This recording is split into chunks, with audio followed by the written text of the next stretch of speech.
ምዕራፍ 3 ሰቆቃወ ኤርምያስ ምዕራፍ 3 ላይ ከቁጥር 21 ጀምረን እስከ 28 ድረስ እንደዚህ ይላል። ምዕራፍ 3 ከቁጥር 21 እስከ 28 በጌታ በኢየሱስ ክርስቶስ ስም አነባለሁ። የጌታ ቃል እንደዚህ ይላል። ሆኖም ይህን አስባለሁ፣ እንግዲያስ ተስፋ አለኝ። ያልጠፋኑ ከእግዚአብሔር ታላቅ ፍቅር የተነሳ ነው። ርኅራኄው አያልቅምና ማለዳ ማለዳ አዲስ ነው፣ ታማኝነትህም ብዙ ነው። ራሴን እንዲያልኩት እግዚአብሔር ዕድል ፈንታዬ ነው፣ ስለዚህ ተስፋ አደርገዋለሁ። እርሱን ተስፋ ለሚያደርጉት ለሚፈልገውም ሰው እግዚአብሔር መልካም ነው። ሰው የእግዚአብሔርን ማዳን ዝም ብሎ ተስፋ ቢያደርግ መልካም ነው። ሰው በወጣትነቱ ቀንበር ቢሸከም መልካም ነው። ብቻውን ዝም ብሎ ይቀመጥ፣ እግዚአብሔር አሸክሞታልና። ሰቆቃወ ኤርምያስ የብሉይ ኪዳን መጽሐፍት ብዙዎቹ ስማቸውን ያወጡላቸው በመጽሐፍቶቹ መግቢያ ላይ ባለ የመጀመሪያ ቃል ነው። ብዙዎቹ ስማቸው የሚወጣው ብዙዎቹ አንባቢያኑ ወይንም በዛ ዘመን የነበሩት ሰዎች መጽሐፍቶቹን የሚጠሯቸው መጽሐፉ መጀመሪያ ላይ ባለው ስም ነው። እና አይ ቲንክ የዚህ መጽሐፍ የመጀመሪያ ቃል የነበረው ለምን የሚል ነበርና ለምን የሚል አይነት ስያሜ የነበረው በኋላ ላይ ነው ሰቆቃወ ኤርምያስ ብለው ይህንን መጽሐፍ የሰየሙትና ይሄ መጽሐፍ በነቢዩ ኤርምያስ በኩል የተላለፈ መልእክት ነው የተጻፈው። በነቢዩ ኤርምያስ በኩል የተጻፈ መልእክት ነው። 586 ዓመተ ዓለም ገደማ አካባቢ የኢየሩሳሌም ከተማን መፍረስና የቤተ መቅደሱን መፈራረስ ምክንያት በማድረግ ኤርምያስ ያቀረበው ሮሮ ነው፣ ጩኸት ነው። ሙሉ ምዕራፎቹን ብታዩዋቸው በጣም ብዙ ምጥ፣ በጣም ብዙ ጩኸት፣ በጣም ትልልቅ የሆኑ ከእግዚአብሔር ጋር ያሉ ሙግቶች በዚህ መጽሐፍ ላይ በጣም ተንጸባርቀዋል። የዚህ መልእክት አስተላላፊ የነበረው ነቢዩ ኤርምያስ በጣም ብዙ ጊዜ እኛም ደጋግመን እናነሳዋለን። እንደነዚህ አይነት መልእክቶች በራሱ በትንቢት መጽሐፉም ላይ አሉት። በጣም ብዙ ቦታ ሲቃ ያለው፣ ምጥ አለው፣ ጩኸት አለው ከእግዚአብሔር ጋር። ብዙ ጊዜ ኤርምያስ ትንቅንቅ ውስጥ ይገባል፣ በዛኛውም በትንቢተ ኤርምያስ መጽሐፉም ላይ። በዚህ ደግሞ ሰቆቃወ ኤርምያስ ደግሞ ስፔሲፊክ የከተማይቱ መውደቅ፣ የቤተ መቅደሱ መፍረስ፣ መቃጠል፣ በጣም ብዙ ሕዝብ የሚሞትበትና አያሌ ሕዝብ ደግሞ ተግዞ ወደ ባቢሎን የሚሄድበት ነውና ያንን አስመልክቶ ኤርምያስ ወደ ግብጽ ከመውረዱ በፊት ያሰማው ያቀረበው ጩኸት ነው፣ ሮሮ ነው፣ ምጥ ነው፣ ሰቆቃ ነው። ሊትራሊ ሰቆቃ ነው። ምዕራፍ 1 ላይ ምናልባት እናንተም በኋላ ቁጭ ስትሉ ብታነቡ ወደ 32 የሚሆን ማለት ነው፣ በአራት ነጥብ የሚዘጋ ወደ 32 የሚሆን ሰቆቃ አለው። ባይዘው በጣም አንዳንዱ ይገርማችኋል። ከረንትሊ ኤርምያስ ያንን ባለበት ሰዓት ላይ ኢየሩሳሌም ከተማ ወይንም በእስራኤል ሕዝብ ላይ በይሁዳ ሕዝብ ላይ እየተከናወነ ያለ አይደለም። ኤርምያስ ከዚህ በኋላ የሚመጣው ነገር ቀድሞ እግዚአብሔር ገልጦለት ስለ ከተማይቱ መውደም፣ ስለ እነሱ መማረክ ቀድሞ እግዚአብሔር ገልጦለት የሚሆነውን ነገር ቀድሞ አይቶ ነው ሰቆቃ ውስጥ የገባው። ምናልባት ኤርምያስ ይህንን ምጥ እያማጠ ይህንን ጩኸት ሲጮህ በዛ ዘመን የነበረ ህዝቡ ምን ሆኖ ነው ሊል ይችላል። በጣም ሴሌብሬት በምናረግበት ጊዜ፣ በጣም በምንደሰትበት ጊዜ እንደነ ሐናንያ ያሉ ሐሰተኛ ነቢያት እግዚአብሔር ምርኮን አስቀርቶታል ብለው በተናገሩበት ዘመን እንደዚህ አይነት ሰቆቃ፣ እንደዚህ አይነት ጩኸት፣ እንደዚህ አይነት ምጥ፣ እንደዚህ አይነት ሲቃይ ምንድን ነው ሊሉት ይችላሉ። ኤርምያስ ግን ሊመጣ ያለውን ነገር ተረድቶ በፍጹም ሊቀየር የማይችል የእግዚአብሔር ሐሳብ እንደሆነ ገብቶታል። ኤርምያስ የይሁዳ መማረክ፣ የቤተ መቅደሱ መፍረስ፣ ወደ ሌሎች አሕዛብ ከተሞች መወሰዳቸው የማይቀር ነው። ስለዚህ እንደው ምናልባት እግዚአብሔር ምሕረት የሚያደርግልን ከሆነ ብሎ በእግዚአብሔር ፊት ወድቆ ኤርምያስ ብቻውን እየተሰቃየ ብቻውን እያማጠ ይጮሃል። ምናልባት ያነበብኩት ክፍል የመጨረሻው ቁጥር 28 ላይ ሰው በብላቴንነቱ ወይንም በልጅነቱ ቀንበር ቢሸከም መልካም ነው፣ እግዚአብሔር አሸክሞታልና ለብቻው ቁጭ ይበል ይላል። እሷን አንደርስታንድ የሚያደርገው ሰው የለውም። እግዚአብሔር አሸክሞታል። ቀንበር መሃል ነው አንገቱ ያለው። ወዴት ይነቃነቅ? ኦልሬዲ እግዚአብሔር ይዞታል እና እግዚአብሔር አሸክሞታል። ለመዞር ቢሞክር አይችልም፣ አንቆ ይዞታል። ስለዚህ የተጠመደው ነገር ላይ ብቻ ነው እያረሰ የሚቆየው። እግዚአብሔር አሸክሞታል፣ ለብቻው ይቀመጥ እና በእንደዚህ አይነት ሁኔታ ውስጥ ሆኖ የተሰማ ሮሮ፣ የተሰማ ምጥ፣ የተሰማ ሲቃይ፣ የተሰማ ጩኸት ነው። ኤርምያስ ነገሩን ተንቢዮት ከሆነ ኦብቪየስሊ የሚጽፈው ባሮክ ነው። የነቢዩ ኤርምያስን መጽሐፎች የሚጽፍለት መልእክቶቹን እየጻፈ የሚያስቀምጠው እሱ ስለሆነ፣ ስለዚህ በኋላ ላይ ቤተ መቅደሱ ስለመፍረሱ 586 አካባቢ ስለመፍረሱ የቀረበ ነው። በጣም ይገርማችኋል። እስራኤላውያንና የይሁዲነት እምነት ተከታይ የሆነ ሕዝብ በሙሉ የቤተ መቅደሱን መውደቅና የከተማይቱን መማረክ የሕዝብን መማረክ እያሰቡ በየዓመቱ ይሄንን መጽሐፍ በየዓመቱ ቀኑን ቆጥረው ቆመው ሙሉን ሮሮ ይሉት ነበር ህዝቡ። በኋላ ላይ ደግሞ ይሄው መጽሐፍ ቀጥሎ ድጋሚ 70 ዓመተ ምህረት ላይ መጥተው ካፈራረሷቸው በኋላ ብዙ ነገር ከወደመ በኋላ በያሉበት ሆነው ይሄንን መጽሐፍ ያነቡት ነበር። እና በጣም ብዙ ምጥ ብዙ ሲቃ ያለበት እና ምዕራፍ 1 እንደዛ ሆኖ ቀርቧል። ወደ ኤርሚያስ ያቀረበው ሮሮ ነው። ከዛ ምዕራፍ 2 ላይ ደግሞ እግዚአብሔር በይሁዳ ላይ ስለሚያመጣው ፍርድ የሚናገርበት ነው። በይሁዳ ላይ ደግሞ ማመጣው ፍርድ አለ ብሎ ደግሞ በተመሳሳይ ቁጥር ወደ 32 አካባቢ ጀጅመንት ደግሞ ከኔ ይመጣል ወደ እናንተ ይላል እግዚአብሔር። ከዛ ደግሞ ምዕራፍ 3 ላይ እንደገና ምጡ ይቀጥላል፣ ሲቃዩ ይቀጥላል። ምዕራፍ 1 ላይ የነበረ ጩኸት ምዕራፍ 2 ላይ ያለን ፍርድ ኤርሚያስ ይዞ በእግዚአብሔር ፊት ይቀርብና ምዕራፍ 3 አካባቢ ደግሞ በጣም ጭላንጭል የሆነች ተስፋ ትታየዋለች ኤርሚያስ። አሁን ያነበብናት በጣም በዚህ ድቅድቅ ባለ ጨለማ ውስጥ ምንም አይነት ተስፋ በማይታይበት የእግዚአብሔር ፍርድ እንደዚህ በተጠጋበት ሰዓት ላይ በጣም ትንሽ የሆነች ፍንጥቅ የምትል ጭላንጭል ብርሃን ነገር ኤርሚያስ ይታየዋል። ምዕራፍ 4 ላይ እንደገና ቀጥሎ ማለት ነው። ምዕራፍ 4 ላይ እንደገና ምዕራፍ 5 ላይ የመጨረሻዎቹ የመጽሐፉ መዝጊያ ምዕራፍ 5 ላይ የመጨረሻ መዝጊያው ቁጥር 21 እና 22 ላይ አቤቱ መልሰን እኛም እንመለሳለን፣ ዘመናችንን እንደ ቀድሞ ዘመን አድስልን ብሎ ነው የሚዘጋው መጽሐፉ። ተስፋ ታየው።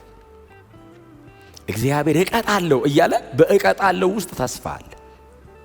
እግዚአብሔር እንደዚህ ላደርግ ነው፣ ህዝቤን ልበቀል ነው። ለምንድን ነው እግዚአብሔር ይሄን ሁሉ የምታደርገው ብላችሁ በኤርሚያስ በዚህ በመጽሐፉ ላይ ታማኝ ሆናችሁ ለመጽሐፍ ቁጭ ብላችሁ የምታጠኑ ከሆነ በህዝቡ የተሰራ በደል ብዛት እግዚአብሔር ከመቅጣት እንደውም ትንሽ ቆየ ሊያስብል ይችላል። እጅግ በጣም ብዙ ጣዖታት ተመልከዋል። በህዝብ መካከል በህግ የተከለከለ አያሌ ነገር እየተደረገ ቆይቷል። በጣም ብዙ በደል፣ በጣም ብዙ ኃጢአት፣ በጣም ብዙ አመጽ በህዝብ መካከል አለ። ስለዚህ እግዚአብሔር ይመጣና እኔ ጻድቅ ስለሆንኩ ነው የምቀጣው ይላል። አሁን እኔ ስቀጣ ልክ አይደለም የሚለኝ ማንም የለም። እኔ ጻድቅ ነኝ፣ ህዝቤ ብዬ ጠርቻለሁ፣ በር ከፍቻለሁ፣ መሬቱን አስተካክያለሁ፣ ቅጥር አበጅቻለሁ። ማንም መጥቶ የፈለገውን እንዳያደርግባችሁ እጠብቃለሁ። እናንተ ግን አመጻችሁብኛል። ስለዚህ ለአመጻችሁ ምላሹ የኔ ፍርድ ነው እና እቀጣለሁ አለ እግዚአብሔር። እግዚአብሔር እቀጣለሁ እያለ ያለው ባቢሎንን አይደለም፣ አሶርን አይደለም፣ ሌሎች ነገስታት ከዚህ በኋላ የሚመጣ ግሪኮ ሮማን ኢምፓየር እሱን አይደለም። እቀጣለሁ እያለ ያለው እግዚአብሔር የቃል ኪዳኑን ህዝብ ነው። የኔ ያለውን ህዝብ እቀጣለሁ። ለምን? በድላችሁኛል። እና እዛ ውስጥ ግን ደግሞ የእግዚአብሔር ተስፋ አለ። ክብር ለእግዚአብሔር። እና ቁጥር 21 ላይ 3:21 ላይ ሲጀምር ሆኖም ይህን አስባለሁ። ምን ውስጥ? የኛ በደልና ሮሮ የእግዚአብሔር ፍርድ ውስጥ ሆኜ ይህን አስባለሁ። ሆኖም አያያዥ ነች አይደል? እንደዚህ ሊሆን ነው፣ እንደዚህ ሊሆን ነው፣ እንደዚህ ሊሆን ነው፣ እንደዚህ ሊሆን ነው፣ እንደዚህ ሊሆን ነው ይላል። እንደው የሰውዬ መቼ ነው ተስፋ ያለው ነገር የሚያወራው? እንደዚህ አይነት ነብይ አይታችሁ ታውቃላችሁ? መጽሐፍ ቅዱስ ላይ አንደኛ ነገሥት ላይ ሚክያስ የሚባል አጣቁታላችሁ? ሚክያስ አንደኛ ነገሥት ምዕራፍ 20 ነው 21 እንደዛው 20 ወይ 21 እንደዛ ትዝ ይላችኋል። አክዓብ ወደ ውጊያ ሊወጣ ሲል የይሁዳ ንጉሥ ኢዮሳፍጥን ጠራው እና በጦርነት እርዳኝ አለው። ኢዮሳፍጥ ደግሞ እግዚአብሔርን ይፈራ ነበር ይላል እና መጣና አክዓብን እንደዚህ አለው፣ እሺ እንወጣለን፣ ችግር የለውም፣ አንተ ወዳጄ ነህ፣ በጣም ጎረቤት ነን፣ አብረን እንወጣለን፣ አንተ ሰሜን ነህ፣ እኔ ደቡብ እስራኤል ነህ፣ አብረን እንወጣለን፣ ግን እስቲ እግዚአብሔር እንስማ ሲለው ችግር አለ እና አለ 400 አሰለፈለት። እግዚአብሔር ምንድን ነው የሚለው? እስቲ ንገሩት፣ እኔው ቀድሜ ሰምቻል። የሰራዊት ጌታ እግዚአብሔር ውጣ ይልሃል፣ ትከናወናለህ፣ ድል አለ ይልሃል አሉት። ኢዮሳፍጥ ዲዘርን ያደርጋል። ሰማና ሰማህ መልእክቱን አሉ። ሰምቻለሁ። እንደው ግን አለው 401 እንደው አንድ የቀረ ካለ በአገሩ እስቲ ጠራው። አክዓብ እንደዚህ ያለ የቀረማ አለ አለውና እሱ መቼም ስለኔ መልካም ተናግሮ አያውቅም። ለኢዮሳፍጥ እኮ ነው የሚለው ቤተ መንግስቱ ስለ ሚክያስ አንድም ቀን መልካም ተናግሮ አያውቅም። ሲለው ኢዮሳፍጥ እንዲህ አለው፣ እንደው ጠራውና ይዘበል እንስማ ለመስማት። ከዛ መልእክተኞቹን ጠራና ሂዱና ይዛችሁት ነው፣ ግን ሲታመጡት ነግራችሁት አምጡት እንዳያበላሽ 400 በሙሉ ውጣ ብሎኛል፣ ይሄ መጥቶ እንዳይዘበራርቅ። ሄዱና የሚያመጡት ሰዎች ሰረገላ ላይ ጭነው ሚክያስ አሉት። አቤት አለ። ወደ ንጉሱ ስትሄድ 400 በሙሉ ውጣ ብለውታል፣ አንተ ከነሱ የተለየ እንዳታወራ አሉት። ሚክያስ እንደዚህ አለ፣ ሕያው እግዚአብሔርን ካለኝ ይላለሁ አለ። እንዴ ይበለኝ እንጂ እሱ አረ እኔ ውጣ ደስታዬ ነው፣ እግዚአብሔር ይበለኝ እንጂ። እየለመኑ እየተለማመጡ አመጡት። መጥቶ ቆመ። ይሄ ነው ሲለው፣ በል እንግዲህ እሱ ከተናገረ የመጨረሻ ነው የሚሆነው፣ እንወጣለን አለ ኢዮሳፍጥ። ሚክያስ ሆይ ወደ ጦርነቱ ልውጣ አለው። ሚክያስ እንደዚህ አለው፣ ንጉሱ ይውጣ፣ እግዚአብሔር ካንተ ጋር ይሆናል፣ ውጣ አለው። ሲለው የስተት ነገር ያስታውቃል። ውጣ ሲለው እንደዚህ አለው አካብ፣ እግዚአብሔር ካለ በቀር እንዳትለኝ አልነገርኩም እንዴ አለው። እንዴ ውጣ ሲለው እግዚአብሔር ካለ በቀር ለምን አልከኝ? እንግዲያውማ እግዚአብሔር ያለውን እንኳን የምትፈልገው አለው።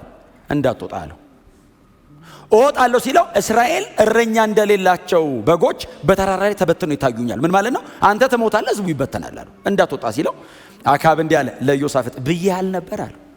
ይሄ ሰውዬ ምንም መልካም አውርቶ አያውቅም። እንግዲያው አለና የአገረ ገዡን ጠራውና ውሰድና ሰርልኝ አለው። እኔ ተዋግቼ ድል አድርጌ እስክመጣ ቁራሽ እንጀራ ብቻ ስጠው፣ እኔ ከመጣው በኋላ እቀጣዋለሁ ሲለው ሚክያስ እንደዚህ ያለው፣ በእውኑ አንተ በህይወት ከተመለስክ እግዚአብሔር በእኔ አልተናገረም አለው። ሰዎቹም እንትን ናቸው አይደል? አስሮት ወጣ ይላል። ያው እንደምታውቁት ነው። አካብ ሞተ ይላል። በስነ ስርዓት አይደለም የሞተው። አንድ የጠላት ሰፈር ያለ ሰውዬ ፍላጻ ለመሞከር ይላል። አቅዶ የሰደደ እኮ አይደለም፣ እንዲህ ለመሞከር ይሰራል አይሰራም። ላጥ ሲል አካብ ደረቱ ውስጥ ተቀረቀረች ይላል። ወግተውኛል፣ አስወጡኛል ይላል። ከዛ በጋለሞታዎች ውሃ መቅጃ ላይ ወድቆ ሞተ የሚል ቃል አለ። ያው የሞተበትም እና ኤርሚያስ የሚክያስ የሚመሳሰሉ ናቸው።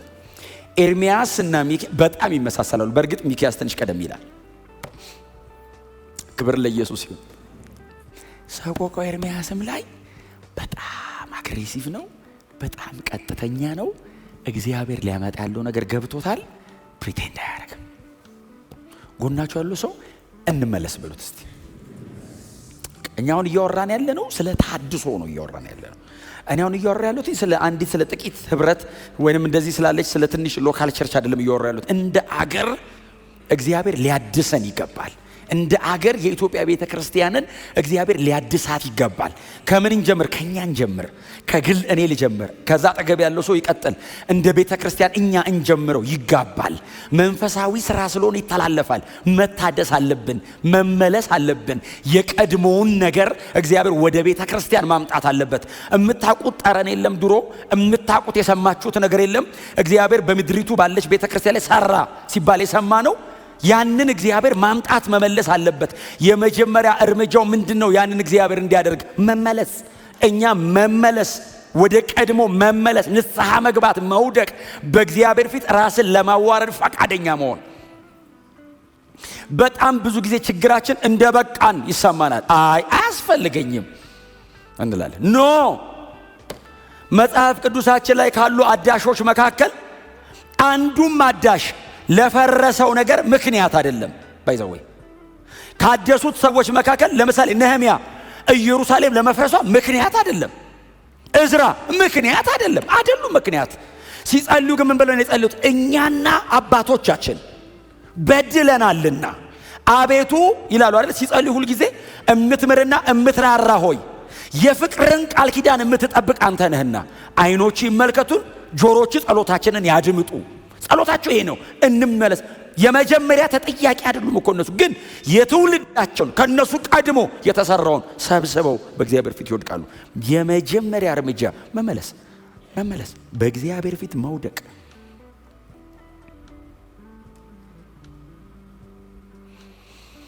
ክብር ለኢየሱስ ይሁን። ኤርሚያስ ይሄንን ነው እያደረገ ያለው። ሰቆቃው፣ ምጡ፣ ጩኸቱ። ኤርሚያስ ባይዘው ባቢሎን ተማርኮ አልሄደም፣ አልተማረከም፣ አልተወሰደም። ወደ አሶር አልተወሰደም። ኤርሚያስ ወደ ግብጽ ሄዶ ባይዘው እስራኤል ወደ ባቢሎን ሲሄድ ነገ አያገኘውም። ባይዘው እስራኤል ሄዶ እዛ የሚከፍሉት ዋጋ አያገኘውም። አይኔ ባክ ምንም አያገኘኝም፣ እኔ ተደላድዬ ልኑር፣ ኦልሞስት ጨርሻለሁ አይልም። እንመለስ። ክብር ለኢየሱስ ይሁን። እግዚአብሔር እቀጣለሁ ሲል እቀጣለሁ ውስጥ ተስፋ አለ።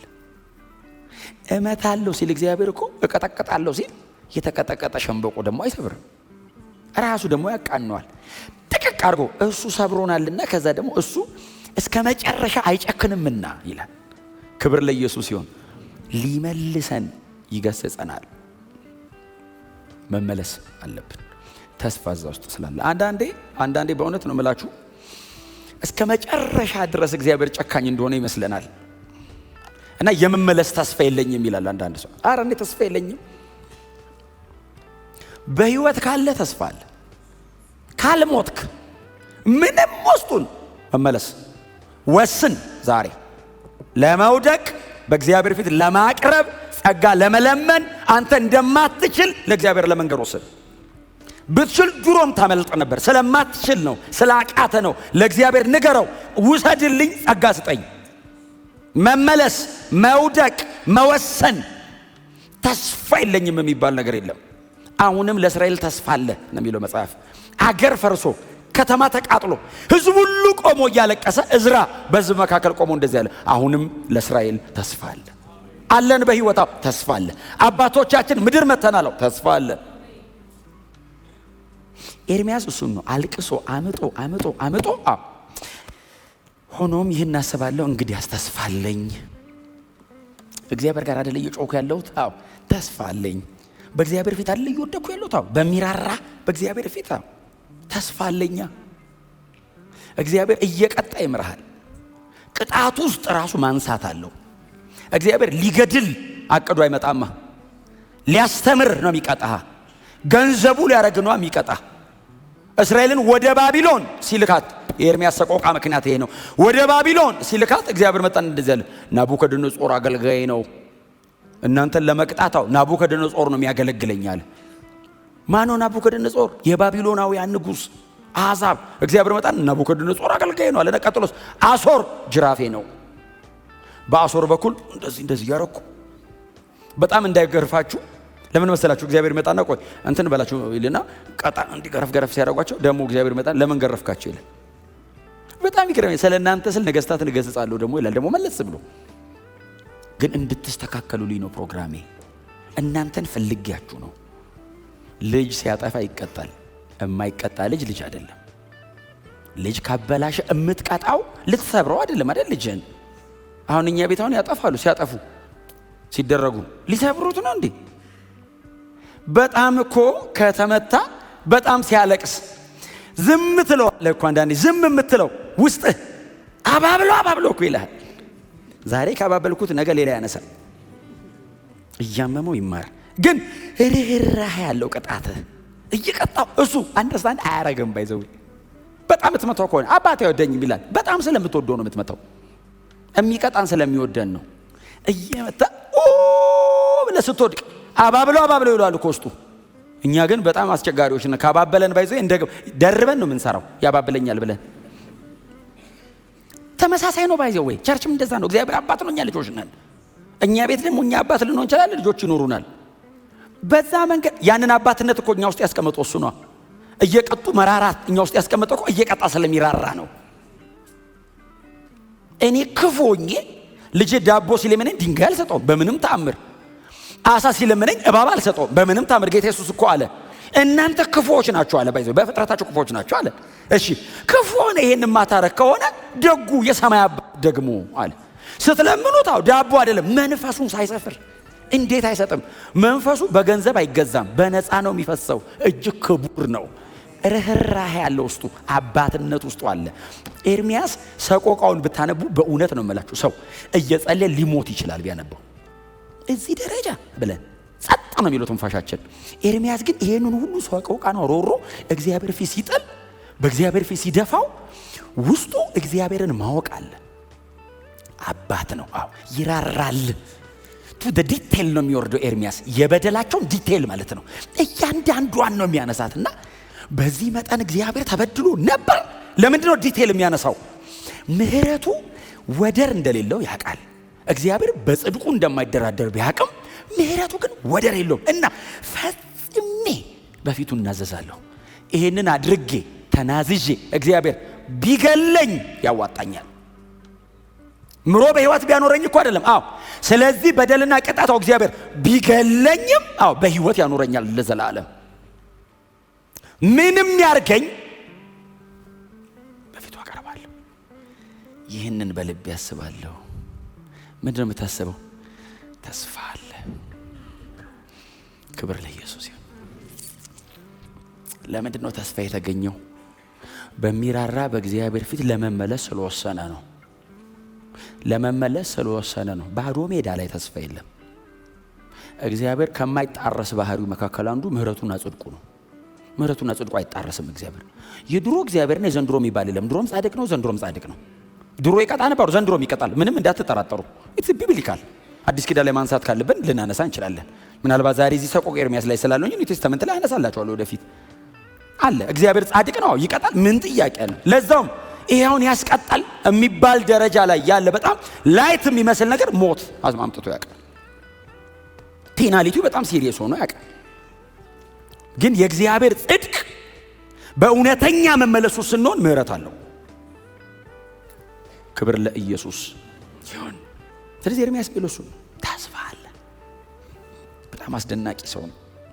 መንፈሳዊ ዓለም እንደዚህ ቢገባን፣ የእግዚአብሔር ልብ እንዲህ ቢገባን፣ ጻድቅ እንደሆነ በዚህ መጠን ገብቶን ሮሮ ጩኸት፣ ሲቃይ፣ ሰቆቃ ጻድቅ እንደሆነ ሲገባ ነው እንደዚህ አይነት ምጥ የምታመጣው። ቀጥሎስ መሐሪ እንደሆነ ሲገባ እዛው ደግሞ ተስፋ ታገኛለህ።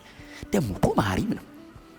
እስከ 4 ትውልድ በቀጣም እስከ 1000 ትውልድ ነው ምህረቴ አለ አይደል? እስከ 4 ትውልድ እቀጣለሁ አለ እግዚአብሔር። እዛ በሙሴ በኩል እኮ ነው። በደል ካገኘው 4 ትውልድ ድረስ እቀጣለሁ። ምህረትስ ለ1000። አያችሁት? ምን አይነት ርህራሄ ነው! ለንጽጽር አይቀርብም። ቅጣቴ 4 ትውልድ ነው፣ ምህረቴ ለ1000 ትውልድ ነው። አዲስ ኪዳን መጣ፣ ምህረቱ ለዘላለም ነው አለች በጣም የተባረከችዋ ማርያም። እሷ አይደለች የዘመረችው የባሪያይቱን ውርደት ካንቺ የሚወለደው ቅዱስ እግዚአብሔር ነው ሲል እኔ አለች። የባሪያይቱን ራሷን ስጠራ እኔን ባሪያውን የባሪያይቱን መዋረድ ተመልክቷል። ስሙ ቅዱስ ነው። ብርቱ የሆነ እርሱ በእኔ ታላቅን ሥራ አድርጓል። አዜመች ለቅዱሱ መልአክ ለገብርኤል ያለችው እሱን አይደል? ገብርኤል ወጥቶ እነሆ እኔ የጌታ ባሪያ ነኝ። ክብር ለኢየሱስ ይሁን። ምህረቱ ለዘላለም ይጠብቃል። ከዛ ቀጠላ ከሷ ደግሞ ቀጥሎ ዘካርያስ አብርሃምንና ዘሩን አሰበ አለ።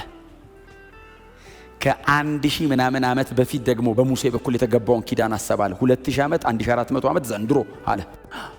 ምህረቱን ለዘላለም ይጠብቅ አምላክ ከጠላቶቻችንና ከወደረኞቻችን እጅ ያድነን ዘንድ ብላቴናውን ኢየሱስን ላከው። ምህረቱ ለመቼ ነው? ለዘላለም። አያችሁ፣ የእግዚአብሔርን ማንነት አንደርስታንድ ማድረግ ንስሐችንን ትክክል ያደርገዋል፣ መመለሳችንን ጤነኛ ያደርገዋል። ጻድቅ እንደሆነ ሲገባ እንደዚህ አይነት ሲቃ ያለ ውስጥ እግዚአብሔር አይዛነፍም ባህሪው በፍጹም። እስራኤል እንደፈለገ የሆነ ሙሴ አንድ በድሎ እኮ አትገባም አትገባም አለ። ለምን? በጣም አጠገቡ ነው። በጣም አትገባም አለ። ያ ሁሉ ሰው እንደዛ እንደፈለገ ሲሆን ምናምን አይልም ሙሴ። ለምን? ህዝቡ እዛ መንገድ ነው የሚያውቀው። ሙሴ አደራረግ ያውቃል። ህዝብ ውጤቱን ነው የሚያውቀው አይደል? እስራኤል ውጤት ነው። ሙሴስ ዲቴል እግዚአብሔር ሲያቀድ ይነግረዋል። እንዲህ ላረግ ነው በልልኝ የሚለው ለሙሴ ነው። ታውቃለውና ተናገረው ሲለው መታው። አልቀደስከኝም ምን ማለት ነው? በል ያልኩህን ትተህ መታው። ተናዳ ነው። ይገባኛል፣ አንደርስታንድ አደርጋለሁ ምናምን የለም። እግዚአብሔር ሆይ ህዝቡ አስመረረኝ የለም። እኔን አሰማኝም እንዴ? እኔ የጠራው ህዝብ ነው እንዴ? ጠራ እኔ ጠርቼ እንዴ ህዝብ የተከተለ እኔ ነው መስማት ያለባው። ተናገር ነው ያልኳው። መታው። አላከበርከኝም አለው እና አትገባም ሲለው ሶስቴ ነው የለመነው። እባክህ ሙሴ ብሉይ ኪዳን ላይ፣ ጳውሎስ አዲስ ኪዳን ሶስቴ የለመኑት። ጳውሎስ ነው ሞጊያን ሳለኝ ብሎ ሶስቴ ነው የለመነው። ሶስቴ ሲለመነው እግዚአብሔር መጣን እንደዘሉ ደግመህ ከዚህ በኋላ እንዳትጠይቀኛለውና እንደውም ህዝቡን ባርክና ወደ ተራራ ልውጣና ሙት አለው። ጠላት አልገደለው፣ ሰው አልገደለው፣ ውጣና ሙት አለው። ወሰደው። ባይዘዌ እስራኤል ሙሴን የመቅበር እድል አልነበራትም። 30 ቀን አለቀሱለት ቁጭ ብለው። እውነታቸው ነው። 40 ዓመት ነው የሚያውቁት። ምን አይነት ሰው እኮ ነው ሙሴ። የሚገርም ሰው። ቤተ መንግስት ጥሎ ወጥቶ ምድረ በዳ ከህዝቡ ጋር አልቅሰው። እግዚአብሔር እኮ መጥቶ ነው በቃ አለ። ለቅሶ በቃ ኢያሱ ተነስ አለ። ተነሱ አላችሁ። በሉ ይሄን ዮርዳኖስን ተሻገሯል። የሙሴ ሬሳ የት ጋር እንዳለ የምታውቁት ባይዘው ይሁዳ መጽሐፍ ላይ ሰይጣንና ሚካኤል። እኔ አሁን ሰይጣን የቆመ ትቶ የቆሙ ሲያቅተው የቆመ ተቆሙ ጸሎት ጸለየ። አዲስ ኪዳን ወዲያቅ አንተ ላላ አንተ እኮ ጠጋ ሲል ድረስ በኢየሱስ ህይወት ደክሞ ራሱ እኮ ስሙ ታውቃለህ ኢየሱስን ስትል ይመታዋል። ስለዚህ የሞተው ሰው የሄዶ ሬሳ እኔ ምን ሊያደርግለት ነው? ሬሳ ሊወስድ እንጂ ሚካኤል መጣ። አትነካም አለው። ወስዷል አለ። አትነካም ሲለው ነካካው አይደለ ሚካኤልን የሆነ እንዲሰድበው። ለዛ ከሆነል ከአፉ እግዚአብሔር ይገስጽ ከማለት ውጪ አንድም የስድብ ቃል ምን ማለት ለምንድን ነው? አንድም የስድብ ቃል አልወጣም የሚለው እንዲሰድብ ሞክሮታል። ሊጥለው እኮ ነው ከሰማይ። ከተሳደበ አይመለስም። እዛ ቅድስና ውስጥ እግዚአብሔር ይገስጽ አለው። ታውቃለህ ክፉ ይኸው ተናደን እኮ ነው እኛ ታውቃለህ አይደል የምንሳደበው። ተናደን አንዳንድ አገልጋይ እንደዛ እኔ ሰማ ነበር በፊት። ሰይጣን እኮ እንትን ነው አይደለም። አትሳደቡ። በጣም ከመቃጠልህ ብዛት ስድብ አታወራ። መጽሐፍ ቅዱስ የሚለው ብቻ ነው ልክ። እስቲ አሜን በሏ። ሰይጣን ማለት እኮ እንደዚህ እንትን እኮ አይደለም። ኪንግደም ነው ወድቋል እንጂ ይሄንን ዓለም የሚመራው እሱ ነው። ባይዘው እኛ ላይ ብቻ ነው ስልጣን የሌለው። ሚካኤልን ባይዘው በጦር ወርውሮ እንደማይመታው ስለሚያውቅ እኮ ነው ሊሸነግለው የሚሞክረው። የሆነ ነገር ሲለው እንዲሳደብ ሚካኤል መሳደብ የለው ሰው ነው ያለው። ሰው ያልወደቀ እንትን ስላለው የቀረ አለው። ገና በባይብል ስተዲ ምናምን እየተቆረጠ የሚሩ ባይብል ስተዲ እንዳቀሩ እዛ ውስጥ ነው የምትለወጡት። መለወጫ መፈወሻ መሳሪያችን ስለሆነ ክብር ለእግዚአብሔር ለአምላካችን ይሁንለት። ኢየሱስ ክርስቶስ ብቻ ጌታ ነው። ጮክ በሉና እንመለሳለን በሉት። መመለስ፣ ወደ ጌታ መምጣት፣ መውደቅ ተስፋ አለ። ኮንታሚኔት እንዳናረገው የተቀበልነው ነገር ድካም ሊኖር ይችላል፣ ብዙ ነገር ሊኖር ይችላል። ግን መመለስ፣ ቶሎ መመለስ፣ ወደ ጌታ መምጣት። ከዛ በእግዚአብሔር ቃል መታጠር። በጣም ቃሉ ላይ ብዙ ነው የምናገረው በእውነት። እዚህም እንደምታውቁት ነው ትምህርትና ጸሎት ላይ ምንም የምንደራደርበት ጉዳይ አይደለም። ወደ ቃሉ ተመለሱ። ወደ መጽሐፍ፣ ወደ ቅዱስ ቃሉ፣ ወደ እግዚአብሔር ቃል በጣም ሲሪየሱ ነው መመለስ። እሱ ነው። አሁን ጊዜ ብዙ የለንም ታውቃላችሁ። በጣም ብዙ ጊዜ የለንም። ጌታም ተመልሶ ሊመጣ ነው። ቀጥሎ እኛም ጊዜ የለንም። እግዚአብሔር የሰጠንን ጊዜ በጣም በፍጥነት መጠቀም አለብን። በፍጥነት ነገ ምን እንደሚመጣ አናውቅም። ከትንሽ ዓመት በኋላ ምን እንደሚፈጠር አናውቅም። ቶሎ ብለን ነገሮችን በደንብ ስር ማስያዝ አለብን። ለሚቀጥለው ትውልድ ምድሪቷ ላይ የእግዚአብሔርን መንግስት በደንብ ማስያዝ አለብን። አለበለዚያ አየር ላይ ብቻ አርገኑ ከሆነ ነገ የሚመጣው ትውልድ ምንም የሚጨብጠው ነገር አይኖርም። በስነ ስርዓት ሲስተሙ ላይ መምጣት አለበት። ቸርች ፎርም መኖር አለበት አገሩ ላይ። ሰምታችሁኛል? ከአንድ ቀን ፕሮግራም የዘለለ ነገር ማሰብ አለብን። በደንብ መምጣት፣ መውደቅ፣ መጾም፣ መጸለይ፣ በእግዚአብሔር ቃል እውነት ውስጥ መግባት። እንደዛ ከሆነ የሚቀጥለው ዘመን ቤተ ክርስቲያን ትመራዋለች። ሰምታችሁኛል? የሆነ ሰው መጣ መውደቃችን ነው፣ የሆነ ሰው መጣ መነሳታችን ነው አንልም። ቸርች ትሆናለች ከላይ። ፈርስት ሴንቸሪ ምናምን እኮ እንደዛ ነበሩ። የሮም መንግስትን በኋላ እኮ ያዙት።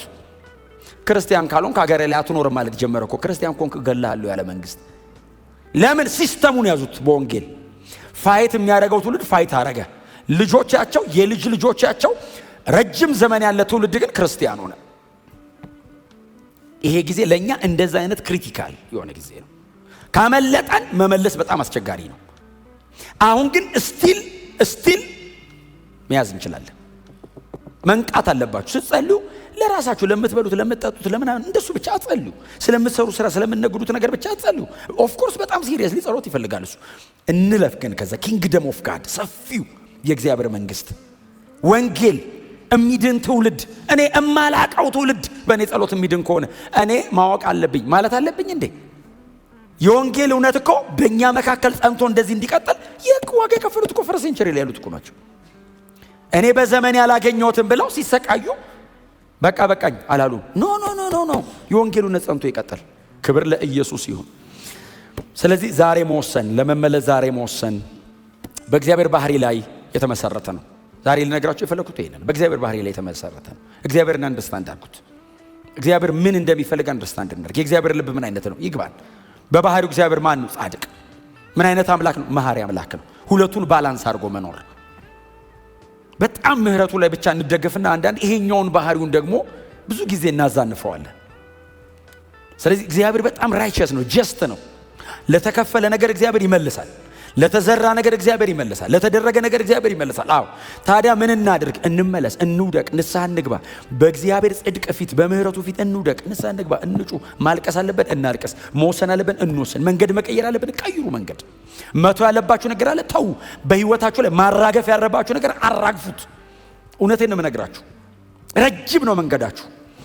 እዚች ጋር ብቻ እያየን መቆም የለብንም። እዚች ጋር ብቻ እያየን መቆም የለብንም። ሩቅ ማየት አለብን። በጣም ሩቅ የማይ ከሆነ እማገኘውም እማጣውም ነገር ቫልዩ ይኖረዋል ህይወቴ ላይ። ምንም ባጣ ለዛ ብያጣለሁ፣ ምንም ባገኝ ከዛ አንፃር አገኛለሁ። በየመንገዱ የመጣ ነገር በሙሉ እያነሳው ላይ አልገለብጥም። ጠጣ የተባልኩትን በሙሉ እየጠጣው አልሮጥም። እየሮጥኩ ነው፣ መንገድ ላይ ነኝ። የሚጠቅመኝን ብቻ። መጠጣት ካለበት ይጠጣል፣ መጠጣት ከሌለበት እላዩ ላይ ደፍቶ አቀዝቅዞ ይሮጣል። ተገኝቷል ተብሎ ቁጭ ብሎ በርገር አይበላም እየሮጠ ያለ ሰው። እንዴት ያለ በርገር ነው ባክ ብሎ ውጤት ላይ እንገናኝ ብሎ እሱ ሩቅ ነው። ሽልማት አለው፣ ይበልጣል ከዚህኛው። የሚያገኘው ነገር አለ፣ ይበልጣል ከዚህኛው። ክብር አለ ከፊቱ፣ በጣም ትልቅ ዝና አለው። በእሱ ምክንያት የሚጠራ አገር አለው ከፊቱ። እንደ ራሴ ነህ ወክል የተቀመጥከው አገር አለ። በአንተ ስኬት የሚወራ መንግስት አለ። በአንተ ጤነኛ አቋም እግዚአብሔር ሪፕሬዘንት አደረገዋለ። ስታበላሽም ባይዘው ፌል ስታደርግ የምታደርገውም ደግሞ እንደ አገር ነው ፌል የምታደርገው። you have to be serious። ስኮፓችሁ በጣም መስፋት አለበት። አሜን ነው። በጣም እዚህ ውስጥ አሁን ኦልሞስት 90% ወጣት ነው የማየው።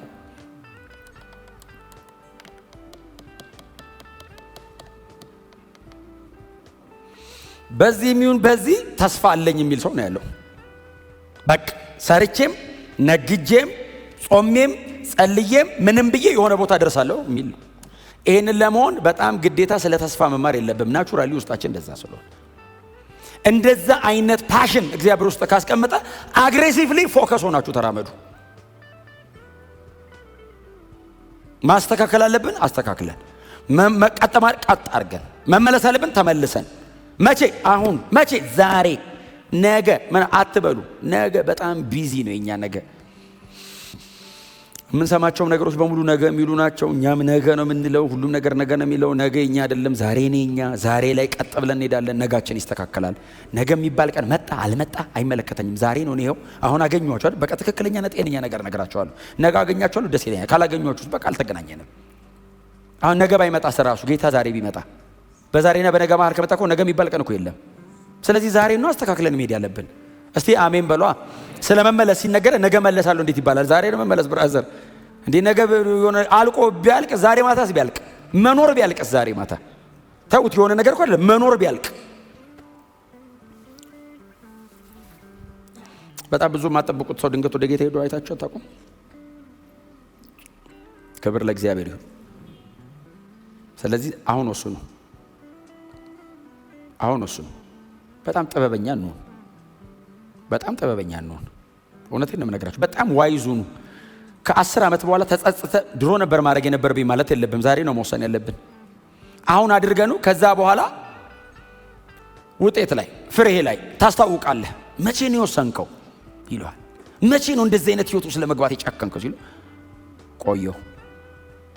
ክብር ለእግዚአብሔር ይሁን። ውሳኔን አደባባይ ማድረግ ላይጠበቅብህ ይችላል። እኔ ከዛሬ ጀምሮ ማንንም ሰው አልፈልግም ማለት አይጠበቅብህም። በጓዳ ወስን፣ ውጤቱ አደባባይ ይገኛል። ከበሮ እያስደለቃችሁ እንዳትጸልዩ። ፈሪሳውያን መንገድ ዳር ላይ ጸልያሉ የሚል ቃል ነበር። እኔ ግን ጌታ ኢየሱስ እኮ እንደ ጌታ ኢየሱስ እኮ የሚያቀን የለም። በዚያው ሰዎቹ መንገድ ዳር ሲሄዱ ሰው ሁሉ ሊሰብኩ ነው ይላል፣ ሊጸልዩ ነው አለ። መንገድ ዳር ማለት ምን እንደሆነ ታውቃለህ?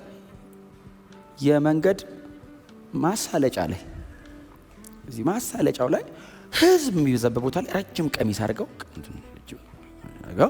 ይቆማሉ። ህዝብ እያየ እጃቸውን አንስተው ረጅም ጸሎት ይጸልያሉ አለ። ህዝቡ ያያቸውና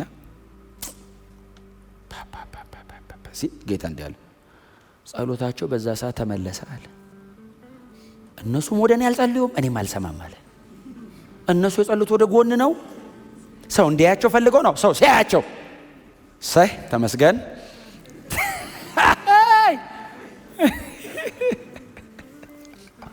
ጮክ በሉና እንመለሳለን በሉት። በቃ ምንመለስ ከሆነ ተስፋ አለ። በእውነት ተስፋ አለ። በጣም ተስፋ በቆረጣችሁበት ጉዳይ ላይ ወደ እግዚአብሔር ተመለሱ። ወደ ኢየሱስ ተመለሱ። ወደ ልጁ ተመለሱ።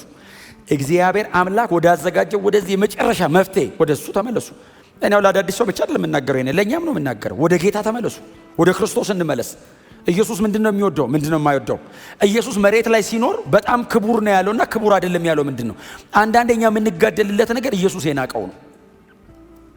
ሊያነግሱት ፈለጉ ብሎ ትቷቸው ከመካከላቸው ሄደላል። ለሱ ሰው ሆኖ መስቀል ላይ ለመሞት መጥቶ መንገስ ነውር ስለሆነ ነውርና ቀን ነውር ነው። ለሱ መንገስ ነውር ነው። ሊሞት መጥቶ መንገስ ነውር ነው። ኢየሱስ ምንድነው የጠላው መሬት ላይ? ኢየሱስ ምንድነው የተጸየፈው? አልፈልግም ያለው ምንድነው?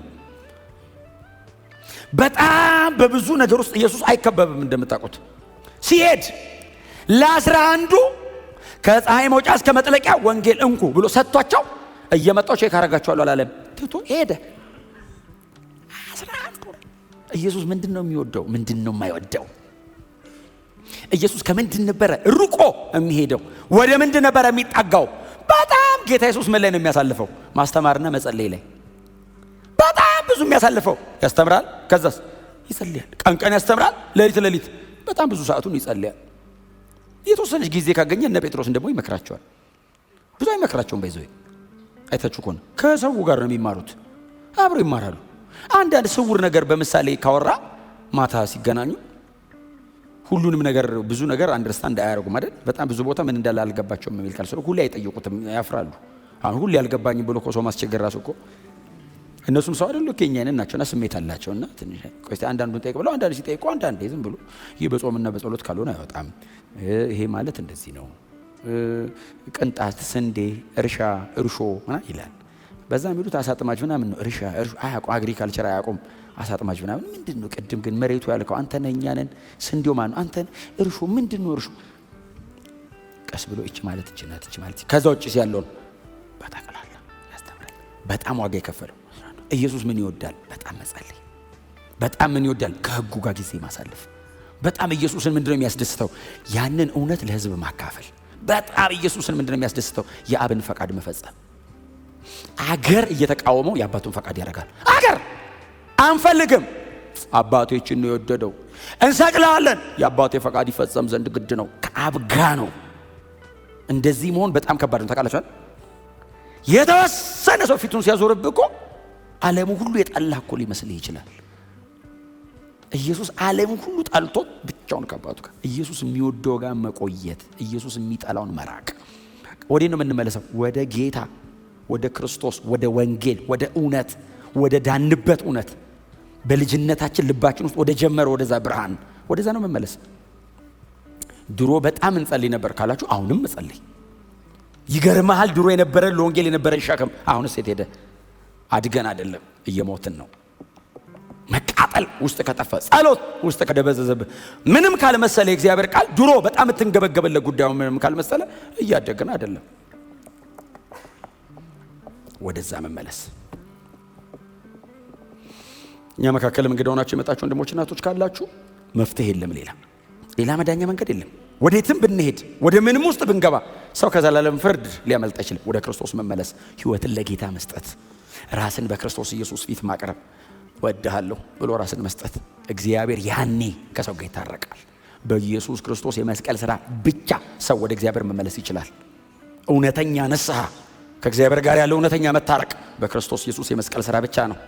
የጨለመ ህይወት የሚበራው፣ ድብልቅልቅ ያለ ህይወት መስመር የሚይዘው፣ ተስፋ የለውም ከዚህ በኋላ ሞት ነው ያላችሁት እንደ አዲስ እየቦረቃችሁ የምትኖሩት ከክርስቶስ ጋር ብቻ ነው። ዓለም የላትም። ገንዘብ ውስጥ የለም፣ ዝና ውስጥ የለም፣ ስልጣን ውስጥ የለም፣ መታወቅ ውስጥ የለም። ይሄ የለም። እግዚአብሔር ከልክሏል። ይሄን በሙሉ አንድ ነው ተስፋ ያለው ኢየሱስ ውስጥ። የዘላለም ህይወትና እውነተኛ እረፍት ያለው ኢየሱስ ውስጥ ነው። የለም ሌላ ቦታ። ሁሉ እየጠበቀ ያለው ይሄንን ነው። አንድ ቀን እድል ቢያገኝ ሁሉም ሰው ወደ ጌታ መምጣት ይፈልጋል። ከቦ አንቆ ያዘው ነገር አለ። ዝና ያነቀዋል፣ ገንዘብ ያነቀዋል፣ ስልጣን ያነቀዋል። የለም እዛ ውስጥ ይሰለቻል ስትደርስበት። ወደ ክርስቶስ ኑ ወደ ጌታ ኑ፣ ወደዚህ ወደ አዳኛችን ወደ ኢየሱስ። ክብር ለኢየሱስ ይሁን። የሰማኑን በልባችን ያቆይልን። ሕይወት ቃል ያሰማልን። መንግሥተ ሰማይ ይወርሰን።